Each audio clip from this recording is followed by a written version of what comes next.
الله تعالى عنه قال قال رسول الله صلى الله عليه وسلم لا تزول قدم ابن آدم يوم القيامة من عند ربه حتى يسأل عن 50 আব্দুল্লাহ ইবনে মাসউদ রাদিয়াল্লাহু তাআলা আনহু বর্ণনা করেন আল্লাহর রাসূল সাল্লাল্লাহু আলাইহি ওয়াসাল্লাম বলেন কিয়ামতের ময়দানে আদম আলাইহিস সালাতু ওয়াস সালামের সন্তানদের দুটি পায়ের মধ্যে একটি পাও সামনে অগ্রসর হতে পারবে না যতক্ষণ পর্যন্ত আদম আলাইহিস সালাতু ওয়াস সালামের প্রত্যেক সন্তানদেরকে অর্থাৎ আমাদের প্রত্যেককে 5টি প্রশ্ন করা হবে এই 5টি প্রশ্নের উত্তর দেওয়া ছাড়া এক পাও সামনে অগ্রসর আমরা কেউ হইতে পারবো না।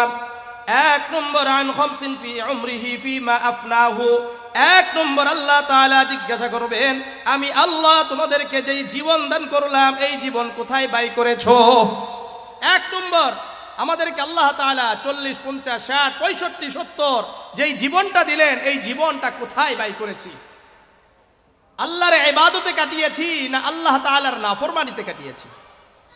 2 নম্বর ওয়ান শাবাবিহি ফিমা আবলাহু, আল্লাহর রাসূল বলেন প্রত্যেক যুবকদেরকে জিজ্ঞাসা করা হবে আমি আল্লাহ তোমাদেরকে যৌবন দান করেছিলাম এই যৌবন কোথায় ব্যয় করেছো। 3 নম্বর ওয়ান মালিহি মিন আইনা ইকতাসাবাহু, তোমরা যেই সম্পদ উপার্জন করেছো এটা কিভাবে উপার্জন করেছো, হালাল পন্থায় উপার্জন করেছো না হারাম পন্থায় অবলম্বন করেছো উপার্জন করেছো।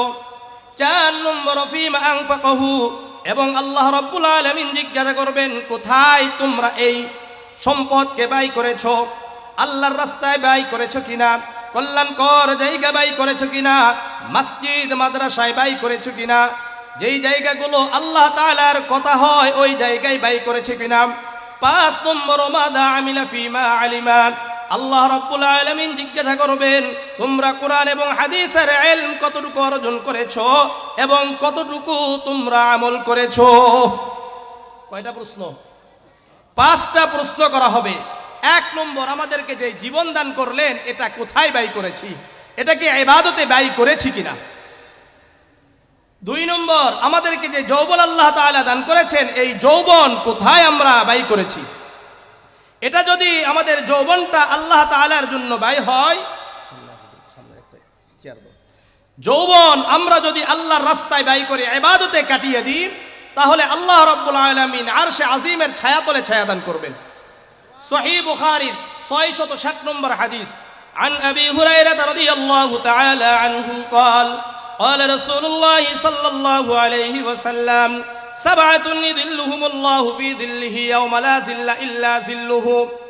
আবু হুরায়রা রাদিয়াল্লাহু তাআলা আনহু বর্ণনা করেন আল্লাহর রাসূল সাল্লাল্লাহু আলাইহি ওয়াসাল্লাম বলেন যে সময় কোনো ছায়া থাকবে না আরশে আজিমের ছায়া ছাড়া, আল্লাহ তাআলার ছায়া ছাড়া কোনো ছায়া থাকবে না, ওই সময় আল্লাহ রাব্বুল আলামিন 7 শ্রেণী ব্যক্তিকে আল্লাহ তাআলার আরশে আজিমের ছায়া তলে ছায়া দান করবেন। কতজনকে? 7 জন। 1 নম্বর আল ইমামুল আদিল, ন্যায় পরায়ণ বাদশাহ, ন্যায় পরায়ণ প্রেসিডেন্ট যদি ন্যায় পরায়ণ ভাবে চলাফেরা করে তাহলে আল্লাহ তাআলা তার ছায়াতে ছায়া দান করবেন।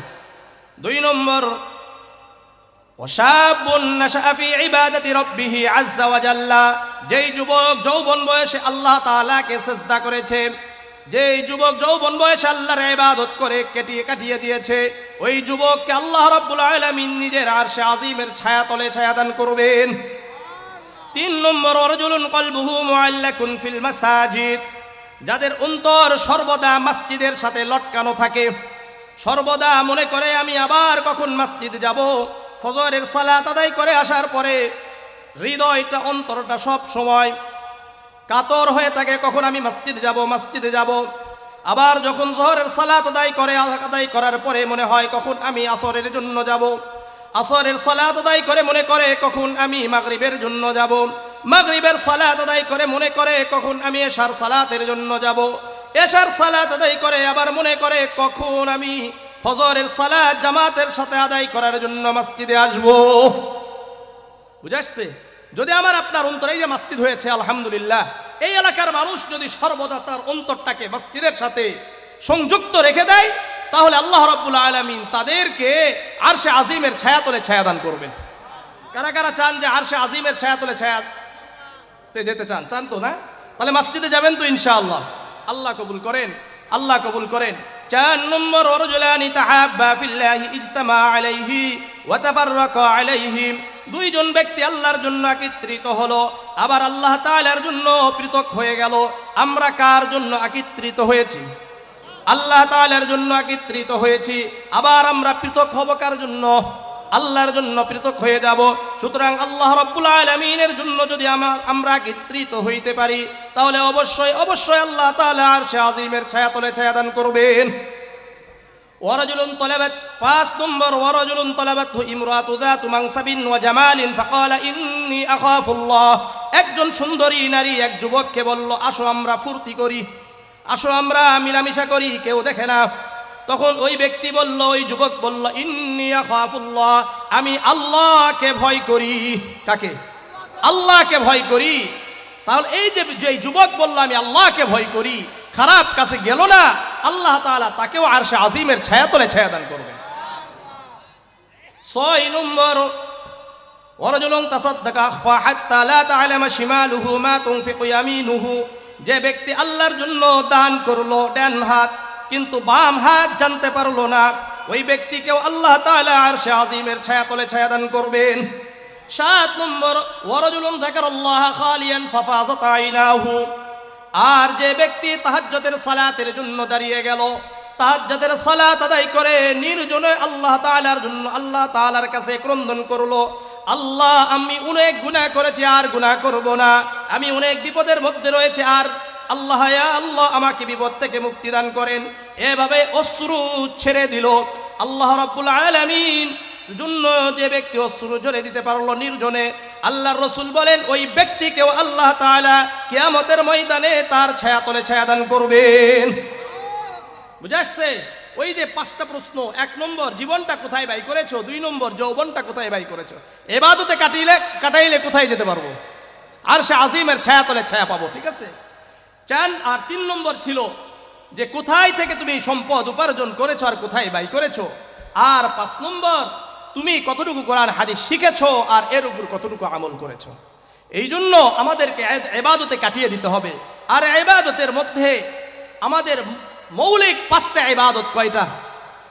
সহিহ বুখারীর 8 নম্বর হাদিস, আন আব্দুল্লাহ ইবনে উমর রাদিয়াল্লাহু তাআলা আনহু قال قال رسول الله صلى الله عليه وسلم بني الإسلام على 5 شهادة أن لا إله إلا الله وأن محمد رسول الله।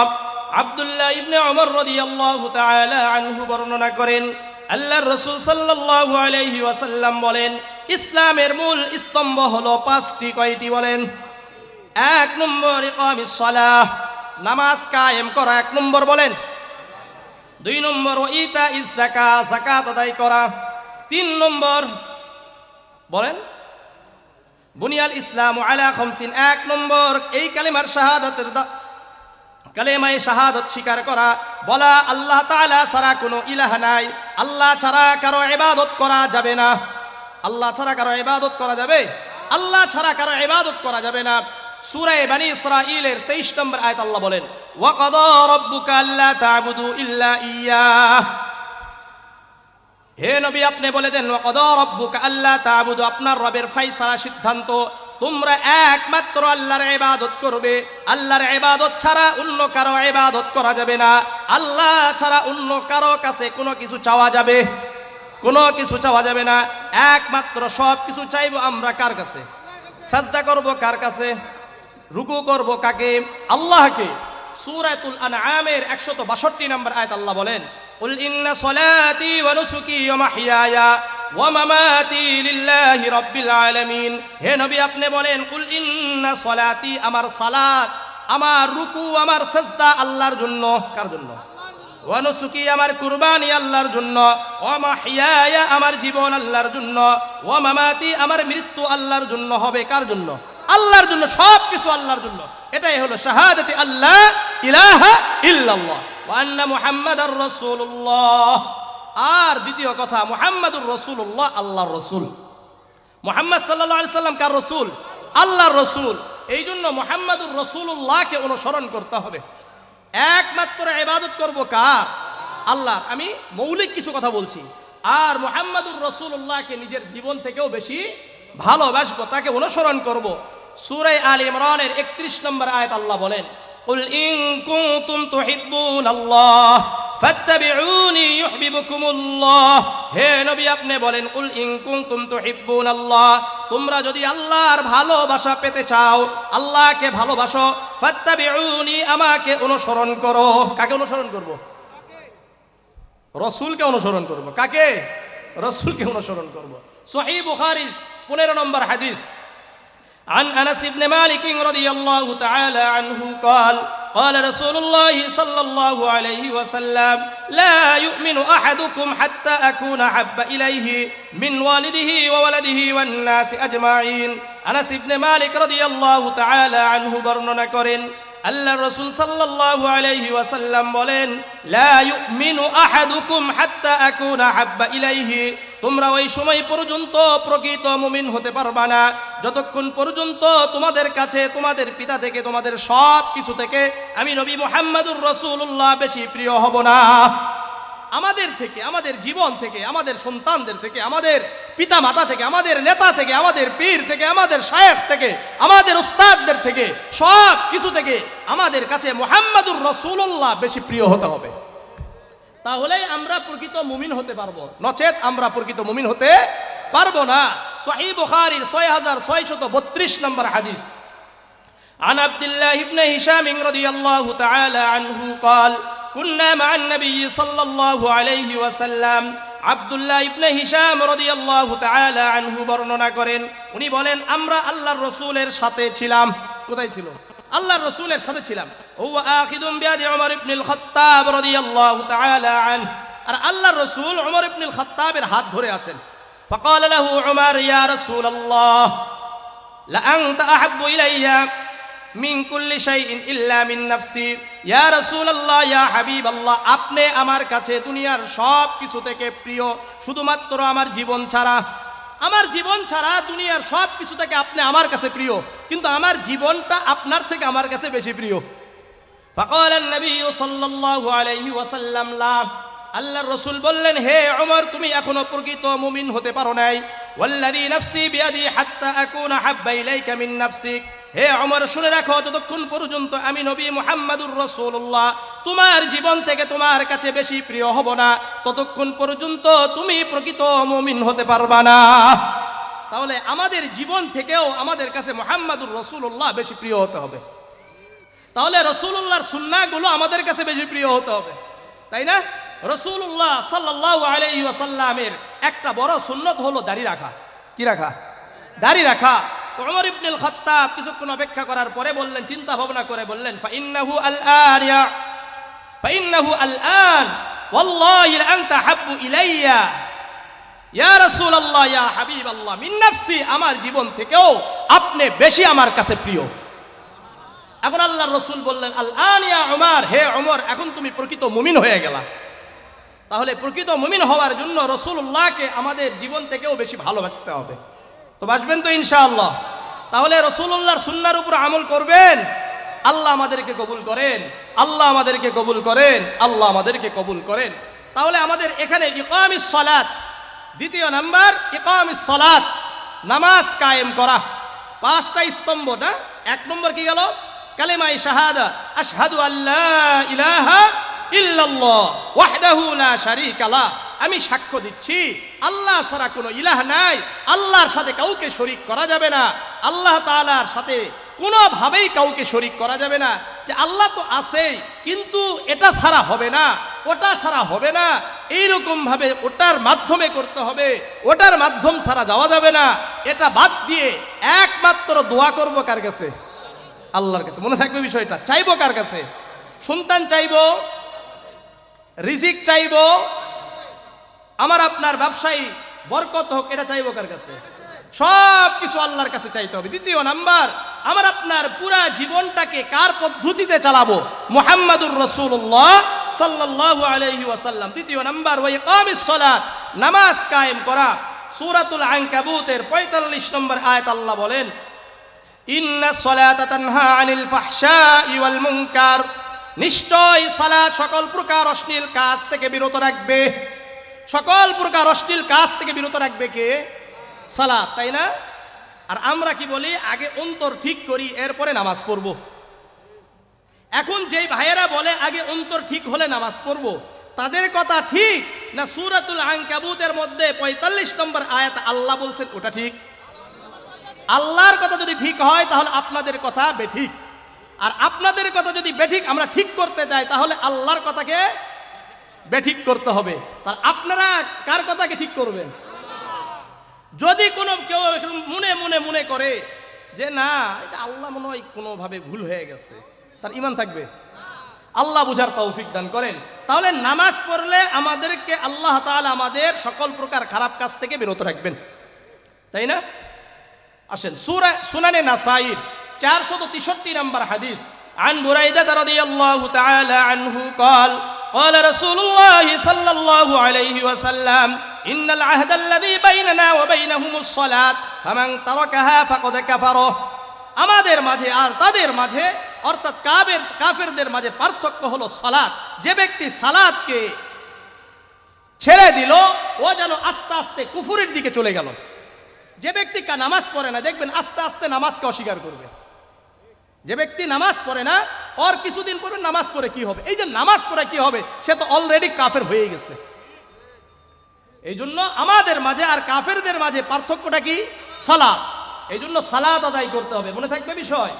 আল মুজামুল আওসাত একটা কিতাব আছে, এই কিতাবের 1859 নম্বর হাদিস, আন আব্দুল্লাহ ইবনে কুরতিন রাদিয়াল্লাহু তাআলা আনহু قال قال رسول الله صلى الله عليه وسلم أول ما يحاسب العبد يوم القيامة الصلاة فإن صلحت صلح سائر عمله وإن فسدت فسد سائر عمله। আব্দুল্লাহ ইবনে কুরতুন রাদিয়াল্লাহু তাআলা আনহু বর্ণনা করেন, আল্লাহর রাসূল সাল্লাল্লাহু আলাইহি ওয়াসাল্লাম বলেন, কিয়ামতের ময়দানে সর্বপ্রথম নামাজের হিসাব নেওয়া হবে, সালাতের হিসাব নেওয়া হবে। ফাইন সলুহাত সলুহা সাইরু আমালিহি, যখন সালাতের হিসাব নেওয়া হবে, সালাতের হিসাব যদি ঠিকঠাক বের হয়ে আসে তাহলে আমার আপনার সকল আমল ঠিকঠাক বের হয়ে আসবে। ওয়াইন ফাসাদাত ফাসাদা সাইরু আমালিহি, আর যখন আমরা নামাজের হিসাব দিতে গিয়ে ধরা খেয়ে যাব, সকল আমলের মধ্যে আমরা ধরা খেয়ে যাব। এটা তো রসুলের কথা। রসুলের কথা বলতে ভুল আছে? রসুলের কথার ভিতরে কোনো ভুল নাই। সুনানে নাসাঈর 3939 কত? 3939 নম্বর হাদিস, তাই না? আন আনাস ইবনে মালিক রাদিয়াল্লাহু তাআলা আনহু قال قال رسول الله صلى الله عليه وسلم حبب إلي من الدنيا النساء والطيب وجعل قرة عيني في الصلاة। আনাস ইবনে মালিক রাদিয়াল্লাহু তাআলা আনহু বর্ণনা করেন, আল্লাহর রাসূল সাল্লাল্লাহু আলাইহি ওয়াসাল্লাম বলেন, হুব্বিবা ইলাইয়া মিনাদ দুনিয়া, দুনিয়ার মধ্যে আমার কাছে দুটি জিনিসকে প্রিয় করিয়ে দেওয়া হয়েছে। কয়টি জিনিস? আন-নিসা ওয়াত তিবু, স্ত্রী আর সুগন্ধি। কি বলেন? স্ত্রী আর সুগন্ধি। তাহলে স্ত্রীদেরকে প্রতিদিন ধরে পিটাবো, তাহলেই স্ত্রী আমার আপনার কাছে প্রিয়। কি বলেন? প্রিয় না? পিটাইলে প্রিয় হবে। তাহলে তাদের সাথে ভালো আচরণ করলে, তাদের হকগুলো আদায় করলে, তাদেরকে ভালোবাসলেই আল্লাহর রাসূলের এই সুন্নাহ আমাদের দ্বারা আদায় হবে। তাহলে স্ত্রীদেরকে ভালোবাসবেন তো ইনশাআল্লাহ, স্ত্রীদের হক আদায় করবো তো ইনশাআল্লাহ। আল্লাহ আমাদেরকে কবুল করেন। আর 2 নম্বর আত-তিবু, সুগন্ধিকে আল্লাহ তাআলা আমার জন্য প্রিয় করে দিয়েছেন। আর বলেন ওয়াজুইলা কুররাতু আইনি ফিস সালাত, আমার চোখের শীতলতা আল্লাহ তাআলা নামাজের মধ্যে রেখেছেন। আল্লাহর রাসূলের চোখের শীতলতা কিসের মধ্যে? নামাজের মধ্যে। যদি আমরা নামাজ না পড়ি তাহলে রাসূলুল্লাহর চোখের শীতলতার কাজ আমরা করলাম না। আল্লাহ আমাদেরকে হেফাজত করেন। তাহলে রাসূলের চোখের শীতলতার কাজ করব, আল্লাহ কবুল করেন, আল্লাহ কবুল করেন। সহিহ ইবনে হিব্বান একটা কিতাব আছে, এই কিতাবের 1468 নম্বর হাদিস, আন নাউফিল ইবনে মুআবিয়া রাদিয়াল্লাহু তাআলা আনহু قال قال رسول الله صلى الله عليه وسلم من فاتته الصلاة فكأنما وتر آله وماله। নাউফিল ইবনে মুআবিয়া রাদিয়াল্লাহু তাআলা আনহু বর্ণনা করেন, আল্লাহর রাসূল সাল্লাল্লাহু আলাইহি ওয়াসাল্লাম বলেন, যে ব্যক্তির এক ওয়াক্ত নামাজ ফৌত হয়ে গেল, কাজা হয়ে গেল, তার যেন তার সকল সম্পদ ধ্বংস হয়ে গেল, তার পরিবার ধ্বংস হয়ে গেল। আমরা নামাজের পরে নামাজ ছেড়ে দিচ্ছি, এক ওয়াক্ত কেন হাজার হাজার ওয়াক্ত শেষ হয়ে যাচ্ছে, 100 ওয়াক্ত শেষ, 200 ওয়াক্ত শেষ হয়ে যাচ্ছে, কিন্তু এই আফসোস নেই। কিন্তু রাসূলুল্লাহ বলেন যেন তার পরিবার ধ্বংস, তার সকল সম্পদ ধ্বংস। একটু চিন্তা করেন, একটু আজকে আমরা পেরেশানিতে ভুগি, নামাজ পড়ি না, অথচ রাসূল করিম সাল্লাল্লাহু আলাইহি সাল্লাম এই নামাজের গুরুত্বটা কতটুকু দিয়েছেন একটু শুনেন। আল্লাহ, মুসনাদে আহমদ একটা কিতাব, এই কিতাবের 22,075, 21,570 নম্বর হাদিস, দুই জায়গায় আসছে। عن معاذ بن جبل رضي الله تعالى عنه قال أوصاني رسول الله صلى الله عليه وسلم ب10 كلمات। মুআজ ইবনে জাবাল রাদিয়াল্লাহু তাআলা আনহু বর্ণনা করেন, আল্লাহর রাসূল সাল্লাল্লাহু আলাইহি ওয়াসাল্লাম আমাকে 10টি উপদেশ দিয়েছেন। কয়টি? আবার বলেন কয়টি উপদেশ? 10টা উপদেশ দিয়েছেন। 1 নম্বর, লা তুশরিক বিল্লাহি শাইআন ওয়া ইন কুতিলতা ওয়া হুররিকতা, যদি তোমাকে ফাঁসিতে ঝুলানো হয় অথবা আগুনে জ্বালিয়ে দেওয়া হয়, এরপরেও তুমি কাউকে আল্লাহর সাথে শরীক করবা না। আল্লাহর সাথে কাউকে শরীক করা যাবে, আল্লাহর সাথে কাউকে শরীক করা যাবে না। 2 নম্বর, ওয়ালা তাউকুন্না ওয়ালিদাইক ওয়া ইন আমারাকা আন তাখরুজা মিন আহলিকা ওয়া মালিক। 2 নম্বর, তোমার বাবা মা যদি তোমাকে তাদের ঘর থেকে বের করে দেয়, সম্পদ থেকে বঞ্চিত করে, এরপরেও পিতা মাতার সাথে খারাপ আচরণ করা যাবে না। তাহলে আল্লাহর সাথে কাউকে শরীক করা যাবে না, 1 নম্বর। 2 নম্বর, পিতা মাতার অবাধ্য হওয়া কোনোভাবেই যাবে না। আমাকে আপনাকে ঘর থেকে বের করে দিল, সম্পদ থেকে বঞ্চিত করলো, এরপরেও পিতা মাতার সাথে কোনোভাবে খারাপ আচরণ করার কোনো সুযোগ ইসলামে রাখে নাই। 3 নম্বর, ওয়ালা তাতরুকুন্না সালাতান মাকতুবাতান মুতাআম্মিদান ফাইন্না মান তারাকা সালাতান মাকতুবাতান মুতাআম্মিদান ফাকাদ বারিআত মিনহু জিম্মাতুল্লাহ। আল্লাহর রাসূল বলেন, তোমরা কেউ জেনে বুঝে 5 ওয়াক্ত নামাজের 1 ওয়াক্ত নামাজও ছাড়তে পারবা না। 5 ওয়াক্ত নামাজের 1 ওয়াক্ত নামাজও ছাড়া যাবে না। আল্লাহর রাসূল বলেন, যে ব্যক্তি 1 ওয়াক্ত নামাজও ছেড়ে দিল, ফাকাদ বারিআত মিনহু জিম্মাতুল্লাহ, ওই ব্যক্তি আল্লাহ তাআলার দায়িত্ব থেকে বের হয়ে গেল। আমি নামাজ না পড়লে আল্লাহ তাআলার কোনো দায়িত্ব আমাদের উপরে নেই। আমার আপনার উপরে যদি আল্লাহর দায়িত্বই না থাকে, তাহলে কোথায় যাব? 4 নম্বর, ওয়ালা তাশরাবান্না খামরান ফাইন্নাহু রাসু কুল্লি ফাহিশা। আল্লাহর রাসূল বলেন, তোমরা মদ পান করবা না, কারণ মদ সকল প্রকার অশ্লীলতা গুনাহের মূল। 5 নম্বর, ইয়াকা ওয়াল মাসিয়া ফাইন্না বিল মাসিয়াতি হাল্লা সাখাতুল্লাহি আযজা ওয়া জাল্লা। গুনাহ থেকে বেঁচে থাকো, কেন গুনাহের কারণে আল্লাহ তাআলার আযাব অবতীর্ণ হয়। গুনাহ করা যাবে? গান বাজনা কি গুনাহ? কি গুনাহ নয়? গুনাহ, সবাই জানেন। আল্লাহ আমাদেরকে হেফাজত করেন, আল্লাহ আমাদেরকে হেফাজত করেন। 6 নম্বর, ওয়াইয়াকা ওয়াল ফিরার মিনাজ সাহাব ওয়া ইন হালাকান নাস। জিহাদের ময়দানে যদি সকল মুজাহিদ শহীদ হয়ে যায়, এরপরেও তুমি জিহাদের ময়দান থেকে পলায়ন করতে পারবা না। বুঝা আসছে? কয় নম্বর গেল? 6। 7 নম্বর, ওয়া ইন হালাকান নাস ওয়া ইযা আসাবা মাউতুন ওয়া আনতা ফীহিম ফাসবুত। কোন এলাকায় যদি মহামারী দেখা যায়, ওই এলাকা থেকে বের হতে পারবা না। তাহলে লকডাউনের আবিষ্কারক কে? রাসূলুল্লাহ সাল্লাল্লাহু আলাইহি ওয়াসাল্লাম। লকডাউন এটা আল্লাহর রাসূলের এই হাদিস থেকে নিয়েছে, নিয়ে বলতেছে আমরা এটার আবিষ্কার করলাম। রাসূল কি 2019-এ বলছে না 1450 বছর আগে বলছে? রাসূল 1450 বছর আগেই বলেছে কোন এলাকায় মহামারী হলো, আর ওই এলাকায় যদি তুমি থাকো, তাহলে তুমি বের হবা না, আর বাহিরের কেউ ঢুকবে না। তাহলে লকডাউনের আবিষ্কারক কে? রাসূলুল্লাহ সাল্লাল্লাহু আলাইহি ওয়াসাল্লাম। কয় নম্বর গেল? 7। ওয়া আনফিক আলা ইয়ালিকা মিন কওলিক। যথাসাধ্য সন্তানদের উপর, পরিবারের উপর খরচ করো। কয় নম্বর? 8। 9 নম্বর, ওয়ালা তারফাউ আনহুম আসাকা আদাবান। সন্তান থেকে শাসনের লাঠি হটাবা না। যেদিন থেকে শাসনের লাঠি হটে গেছে, সেদিন থেকে বেয়াদব তৈরি হওয়া শুরু হয়েছে। আপনাদেরকে আমরা বলি, আমাদের বাবা মা যেভাবে আমাদেরকে শাসন করেছেন, আমাদের বাবা মা আমাদেরকে ভালোবাসতেন কম। কি বলেন? কথা বলেন, বেশি না কম? বেশি। আমরা আমাদের সন্তানদেরকে ভালোবাসি, এটা অনেক বেশি মনে হয়। এই জন্য আমরা শাসন করতে কি নাই, রাজি নাই। আপনাদেরকে আরো কথা জিজ্ঞাসা করি, আগের মানুষগুলো কি তাদের পিতামাতা যখন বৃদ্ধ হয়েছে তখন কি বৃদ্ধাশ্রমে প্রেরণ করেছে না বাড়িতে রাখছিল? আর এখনকার গুলো কারণটা কি? এখন আপনি যদি আমাকে বুঝান যে আগের মানুষ তাদের সন্তানদেরকে কম ভালোবাসছে, বেশি ভালোবাসছে এই জন্য, তাহলে এখন আপনারা কি করেন?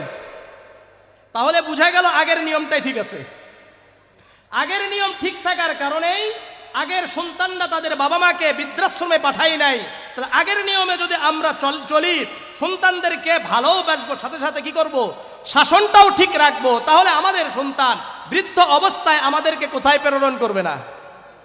বৃদ্ধাশ্রমে প্রেরণ করবে না। আল্লাহ বুঝার তৌফিক দান করে। যারা বেশি তুলতুলো করে মানুষ করছে দেখবেন তারাই বেশিরভাগ কি করছে, বৃদ্ধাশ্রমে প্রেরণ করছে। আল্লাহ বুঝার তৌফিক দান করেন। আর 10 নম্বর, ওয়াখিফহুম ফিল্লাহ, ছোট থেকে সন্তানদেরকে আল্লাহর ভয় দেখাইতে থাকো, আল্লাহর পরিচয় দিতে থাকো। বুঝে আসছে? এই হাদিসের মূল কথা কোনটা আমার? ওই যে তৃতীয় নাম্বার, ওয়ালা তাতরুকুন্না সালাতান মাকতুবাতান মুতাআম্মিদান, তোমরা জেনে বুঝে এক ওয়াক্ত নামাজও ছাড়বা না। যে ব্যক্তি এক ওয়াক্ত নামাজও ছেড়ে দেয় আল্লাহ তাআলার জিম্মাদারি থেকে সে বের হয়ে যায়। তাহলে আমাদের নামাজ ছাড়া যাবে না। আমার আজকের আলোচনা যেহেতু মসজিদ, এই জন্য নামাজ নিয়ে আলোচনা। বুঝে আসছে? আল্লাহ রসুলের শেষ কথা ছিল সালাত সালাত। সুনানে ইবনে মাজার 2698 নম্বর হাদিস, আন আলী ইবনে আবি তালিব রাদিয়াল্লাহু তাআলা আনহু قال كان آخر كلام النبي صلى الله عليه وسلم الصلاة وما ملكت أيمانكم রাদিয়াল্লাহু তাআলা আনহু বর্ণনা করেন আল্লাহ রাসূল সাল্লাল্লাহু আলাইহি ওয়াসাল্লামের শেষ কথা ছিল as-সালাত, তোমরা নামাজ পড়ো নামাজ পড়ো নামাজ পড়ো। ওয়ামা মালাকাত আইমানুকুম, তোমাদের অধীনস্থ স্ত্রী, তোমাদের অধীনস্থ যারা আছে তাদের সাথে ভালো আচরণ করো। আমাদের অধীনস্থ চাকর আছে, আমাদের অধীনস্থ গোলাম যারা থাকে তাদের সাথে ভালো আচরণ করতে হবে। বুঝা আসছে?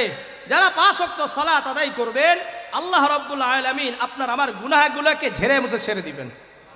বুঝা আসছে? সহিহ বুখারীর 528 নম্বর হাদিস, عن أبي هريرة رضي الله تعالى عنه أنه سمع رسول الله صلى الله عليه وسلم يقول أرأيتم لو أن نهرا بباب أحدكم يغتسل فيه كل يوم 5। আবু হুরায়রা রাদিয়াল্লাহু তাআলা আনহু আল্লাহর রাসূলকে বলতে শুনেছেন, আল্লাহর রাসূল বলেন, তোমাদের ঘরের সামনে যদি, তোমাদের ঘরের দরজার সামনে যদি একটা নদী থাকে, কি আছে? নদী আছে। ইয়াগতাসিলু ফীহি কুল্লা ইয়াউমিন 5, আর ওই ব্যক্তি যদি ওই নদীতে প্রতিদিন 5 বার গোসল দেয়, কয়বার? 5 বার গোসল দেয়। মা তাকুলু যালিকা ইবকি মিন দারনিহি শাইআন, ওই ব্যক্তি, যে ব্যক্তি 5 বার নদীতে গোসল দিল তার শরীরে কি কোনো ময়লা বাকি থাকতে পারে? থাকবে? ক্বালু লা ইয়াবকা মিন দারনিহি শাইআন, সাহাবারা বললেন, ইয়া রাসূলুল্লাহ, ইয়া হাবিবাল্লাহ, তার শরীরে কোনো ময়লা বাকি থাকবে না। আল্লাহর রাসূল বললেন, ফাযালিকা মিসলু সালাতিল 5 ইয়ামহুল্লাহু বিহাল খাতায়া। আল্লাহর রাসূল বলেন, ওই ব্যক্তির মতো, ওই ব্যক্তি, যে ব্যক্তি 5 ওয়াক্ত নামাজ পড়বে, এই 5 ওয়াক্ত নামাজের ওসিলায় তার শরীরে কোনো গুনাহ আল্লাহ বাকি রাখবে না। তাহলে নামাজ পড়বেন। কয় ওয়াক্ত নামাজ? শুধু ফজর নামাজ পড়া যাবে না, সব পড়া লাগবে। যদি শুনেন, এশার নামাজ আর ফজরের নামাজ খুব গুরুত্বপূর্ণ। বুঝে আসছে? সংক্ষিপ্ত করে দিচ্ছি আরো। সহিহ মুসলিমের 1377 নম্বর হাদিস, عن عثمان بن عفان رضي الله تعالى عنه قال سمعت رسول الله صلى الله عليه وسلم يقول من صلى العشاء في جماعة فكأنما قام نصف الليل। উসমান ইবনে আফফান রাদিয়াল্লাহু তাআলা আনহু বর্ণনা করেন, আল্লাহর রাসূল সাল্লাল্লাহু আলাইহি ওয়াসাল্লামকে বলতে শুনেছেন, আল্লাহর রাসূল বলেন, যে ব্যক্তি আশার নামাজ জামাতের সাথে আদায় করলো ওই ব্যক্তি যেন অর্ধরাত্রি ইবাদতে কাটিয়ে দিল। ওয়ামান সাল্লা সুবহা ফি জামাআতিন ফাকান্নামা সাল্লাল লাইলা কুল্লাহু, আর যে ব্যক্তি ফজরের নামাজ জামাতের সাথে আদায় করলো ওই ব্যক্তি যেন সারা রাত ইবাদতে কাটিয়ে দিল। এখন কারা কারা চান যে ফজরের নামাজ জামাতের সাথে পড়ার মাধ্যমে আমরা ইনশাআল্লাহ সারা রাত ইবাদতে কাটিয়ে দিব? করবেন তো ইনশাআল্লাহ? আল্লাহ কবুল করেন। এই এলাকার কারা কারা আছেন একটু হাত উঠান। এই এলাকার মানে এই মসজিদের এখন করবেন ইনশাআল্লাহ। এই মসজিদ কেন্দ্রিক কে কে আছেন? আলহামদুলিল্লাহ। এই মসজিদ শুরু হলে ফজরের নামাজ পড়বো ইনশাআল্লাহ, এখানে পড়বেন তো ইনশাআল্লাহ? আল্লাহ কবুল করেন, আল্লাহ কবুল করেন। দেখেন আমরা অনেকে বাসায় নামাজ পড়ি না? আপনি বাসায় নামাজ পড়ছেন, ভালো কথা, কিন্তু বাসায় পড়লে আপনি একা নামাজ পড়লেন, কয় গুণ সওয়াব পাবেন? 1 গুণ। আর যদি আপনি মসজিদে এসে জামাতের সাথে আদায় করেন তাহলে কয় গুণ? 27 গুণ বেশি সওয়াব পাবেন। কত গুণ? 27 গুণ বেশি সওয়াব পাবেন। আন আব্দুল্লাহ ইবনে ওমর রাদিয়াল্লাহু, এটা হলো সুনানে ইবনে মাজার 789 নম্বর হাদিস। আন আব্দুল্লাহ ইবনে ওমর রাদিয়াল্লাহু তাআলা আনহু قال قال رسول الله صلى الله عليه وسلم صلاة الرجل، বলেন, صلاة الرجل في جماعة تفضل على صلاة الرجل وحده ب27 درجة।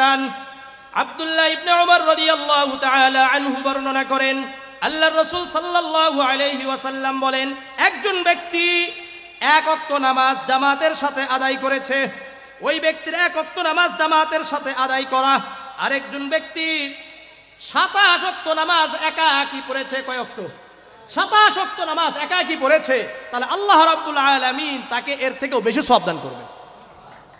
কথা বুঝে আসছেন? মনে করলেন এশার নামাজ আমি জামাতের সাথে আদায় করেছি, এই 1 ওয়াক্ত নামাজ জামাতের সাথে আদায় করা, আর এর পরের দিন থেকে 27 দিন এশার নামাজ একা পড়েছি, তাহলে এই যে 27 দিন আমি কি করলাম? এশার নামাজ একা পড়লাম, এর থেকেও বেশি সওয়াব আল্লাহ তাআলা ওই যে একদিন কি করেছি? জামাতের সাথে আদায় করেছে, আল্লাহ বেশি সওয়াব দান করবেন। মনে থাকবে, জামাতে গেলে মসজিদে যদি আপনারা যাওয়া আসা করেন, আল্লাহর রাসূল বলেন তাদেরকে তোমরা ঈমানদার বলে সাক্ষ্য প্রদান করো। সুনানে ইবনে মাজার 802 নম্বর হাদিস। عن أبي سعيد الخدري رضي الله تعالى عنه قال قال رسول الله صلى الله عليه وسلم إذا رأيتم الرجل يعتاد المساجد, তোমরা যে ব্যক্তিকে সর্বদা মসজিদে যেতে দেখো, কোথায়? মসজিদে যেতে দেখো, ফাশহাদু লাহু বিল ঈমান, তোমরা তাকে ঈমানদার বলে সাক্ষ্য প্রদান করো। কি বলছে? যারা সবসময় কোথায় যায়? মসজিদে যায়, তাদেরকে তোমরা ঈমানদার বলে সাক্ষ্য দাও। তাহলে যারা বলে আমি নামাজ না পড়লে ঈমান ঠিক আছে, তাদের কথা ঠিক? যদি তাদের কথা ঠিক হয়ে যায়, মুহাম্মাদুর রাসূলুল্লাহর কথা বেঠিক হয়ে যাবে। কোনটা ঠিক? রাসূলের কথা ঠিক না আমাদের এই যে ভাইয়েরা বলেন যে অন্তর ঠিক আছে কিন্তু নামাজ না পড়লে ঈমান ঠিক আছে, এটা ঠিক হবে? রাসূল বলেন যারা সর্বদা মসজিদে যায় তাদেরকে তোমরা ঈমানদার বলে সাক্ষ্য দাও।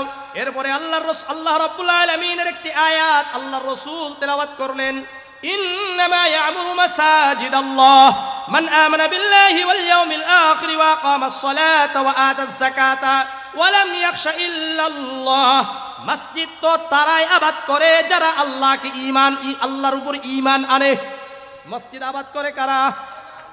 যারা আল্লাহকে বিশ্বাস করে। যারা মসজিদে যায় না তারা ঈমানদার নয়।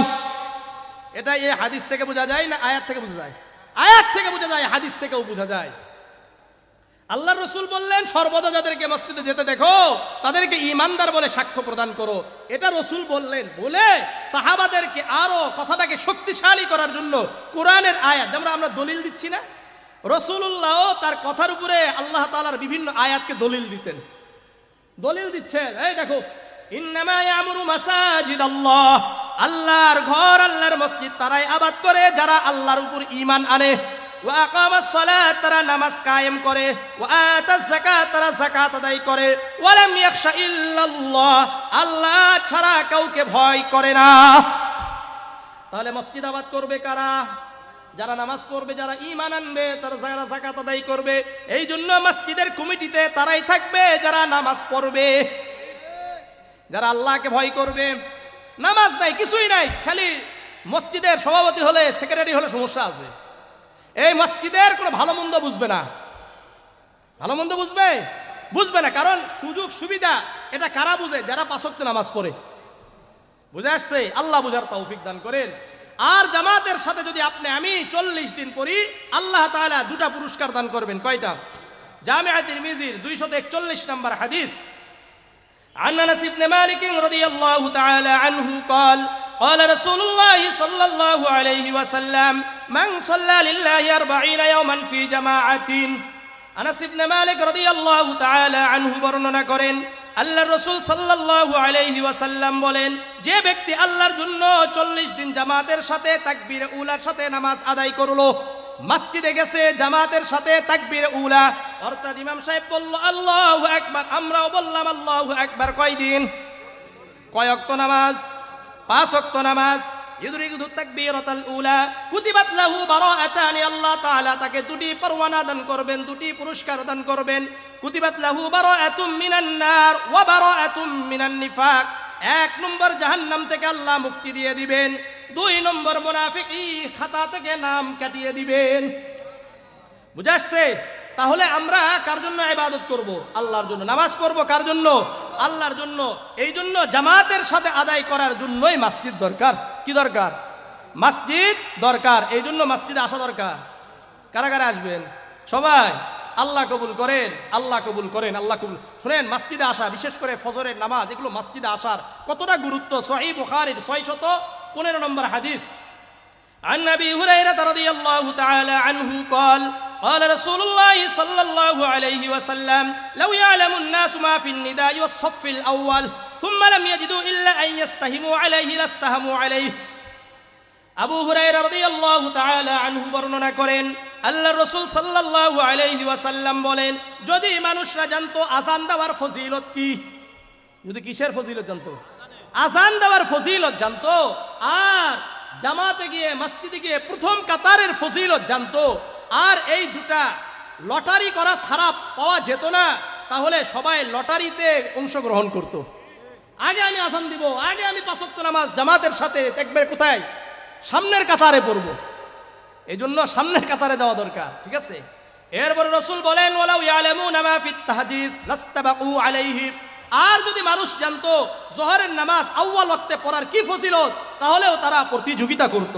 ওয়ালাউ ইয়ালামুনা মা ফিল আতমাতি ওয়াস সুবহি লা আতাউহুমা ওয়ালাউ হাবওয়ান, আর যদি এশার নামাজের গুরুত্ব আর ফজিলত জানতো, আর ফজরের নামাজের জামাতের সাথে আদায় করার ফজিলত জানতো, তাহলে তারা হামাগুড়ি দিয়ে হলেও মসজিদে অংশগ্রহণ করত।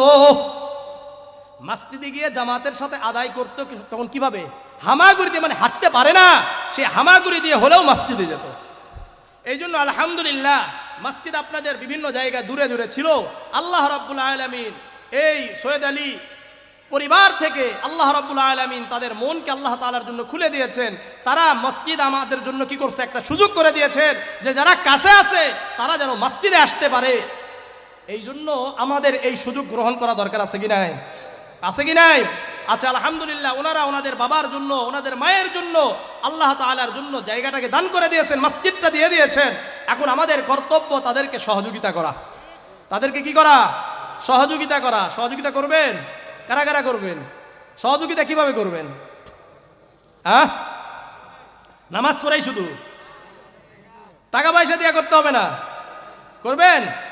আল্লাহ আমাদেরকে কবুল করেন। শোনেন, তারা তো মসজিদ করেছে আলহামদুলিল্লাহ, আমাদেরও তাদেরকে সহযোগিতা করা দরকার। একটা হাদিসই বলি, আল্লাহ সুনান ইবনে মাজার 737 নম্বর হাদিস। আনা আলী ইবনে আবি তালিব রাদিয়াল্লাহু তাআলা আনহু قال قال رسول الله صلى الله عليه وسلم من بنى لله مسجدا من ماله بنى الله له بيتا في الجنة। যে ব্যক্তি আল্লাহর জন্য আল্লাহর ঘর নির্মাণ করলো নিজেদের সম্পদ থেকে, আল্লাহ রাব্বুল আলামিন তাদের জন্য জান্নাতে একটি বালাখানা তৈরি করে দিবেন। এখন সবার জন্য তো সবকিছু ভাবে সম্ভব, কিন্তু আমরা আলহামদুলিল্লাহ এই ঘরে আমরা সহযোগিতা করতে পারি কি পারি না? শুনেন, এই যে মাহফিলে বসলাম, এটা আজকে নাই, কালকে আর পাবেন না, কিন্তু মসজিদ আমাদের জন্য সর্বদাই জান্নাতের বাগান। কি বলেন? জান্নাতের বাগান। দলিল শুনবেন, জামিআ তিরমিজির 3509 নম্বর হাদিস। عن أبي هريرة رضي الله تعالى عنه قال قال رسول الله صلى الله عليه وسلم إذا مررتم برياس الجنة فارتعوا قالوا وما رياس الجنة قال المساجد। আবু হুরায়রা রাদিয়াল্লাহু তাআলা আনহু বর্ণনা করেন, আল্লাহর রাসূল সাল্লাল্লাহু আলাইহি ওয়াসাল্লাম বলেন, তোমরা যখন জান্নাতের বাগান দেখবে, ওই জান্নাতের বাগানে অধিক সময় অবস্থান করো, তোমরা সেখান থেকে পাকা পাকা ফল গ্রহণ করো, অর্থাৎ সুবহানাল্লাহ, আলহামদুলিল্লাহ, লা ইলাহা ইল্লাল্লাহ, আল্লাহু আকবার। তখন আল্লাহর রাসূলকে সাহাবারা বললেন, ইয়া রাসূলুল্লাহ, মা রিয়াজুল জান্নাহ, জান্নাতের বাগান কোনটি? আল্লাহর রাসূল বললেন, আল মাসাজিদ। কি? মসজিদ হলো জান্নাতের বাগান। আবি হুরায়রা রাদিয়াল্লাহু তাআলা আনহু قال قال رسول الله صلى الله عليه وسلم اذا مات الانسان انقطع عنه عمله الا من ثلاثه। আবু হুরায়রা রাদিয়াল্লাহু তাআলা আনহু বর্ণনা করেন, আল্লাহর রাসূল সাল্লাল্লাহু আলাইহি ওয়াসাল্লাম বলেন, যখন মানুষ মারা যায় তার সকল আমল বন্ধ হয়ে যায়, শুধুমাত্র তিনটা আমল বাকি থাকে। কয়টা আমল? এক নম্বর সাদকাতুন জারিয়া, সাদকায়ে জারিয়া। এই যে মসজিদ দিয়ে যাচ্ছে, মসজিদে আমরা যেগুলো ইনভেস্ট করব, বিনিয়োগ করব, আমরা যে দান করব, এটা কিয়ামত পর্যন্ত আমাদের আমলনামায় লেখা থাকা হবে। বুঝা আসছে? দুই নম্বর ওয়া ইলমিন ইনতাফাউ বিহি ওয়ালাদিন সালিহিন ইয়াদউ লাহু, উপকারী জ্ঞান। আর তিন নম্বর ওয়ালাদিন সালিহিন ইয়াদউ লাহু, নেককার সন্তান যারা আল্লাহর কাছে তার পিতামাতার জন্য দোয়া করে। বুঝা আসছে? নেককার সন্তানরা দোয়া করবে। সুতরাং আমাকে আপনাকে আল্লাহ তাআলার জন্য মসজিদে দান করতে হবে। করবেন তো ইনশাআল্লাহ?